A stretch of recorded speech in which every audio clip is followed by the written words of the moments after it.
விஜயை உடனடியாக ஆட்சி அமைக்க அழைக்க வேண்டும் என்று காங்கிரஸ் நாடாளுமன்ற உறுப்பினர் ஜோதிமணி அவர்கள் சொல்லியிருப்பதை பார்க்கிறோம். மக்கள் தீர்ப்புக்கு ஆளுநர் குறுக்கே நிற்கிறார், இது சரியல்ல என்பது ஜோதிமணி அவர்கள் முன்வைக்கக்கூடிய வாதமாக இருக்கிறது. பெரும்பான்மையை நிரூபிக்க வேண்டிய இடம் சட்டமன்றம் மட்டும்தான், அங்கதான் அதை கேட்க வேண்டுமே தவிர அதற்கு முன்னாடி கேட்பது சரியல்ல.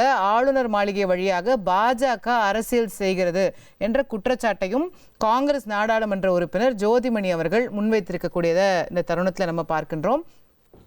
காங்கிரஸ் கட்சி திமுக கூட்டணியிலிருந்து விலகி 5 காங்கிரஸ் சட்டமன்ற உறுப்பினர்கள் தமிழக வெற்றி கழகத்திற்கு ஆதரவு தெரிவித்திருக்கக்கூடிய நிலையில தற்போது விஜய் அவர்கள் நாளை பதவியேற்பது இன்னும் உறுதியாகவில்லை, ஆளுநர் இன்னும் அதை உறுதிப்படுத்தவில்லை அப்படிங்கிற நிலை இருக்கிறது.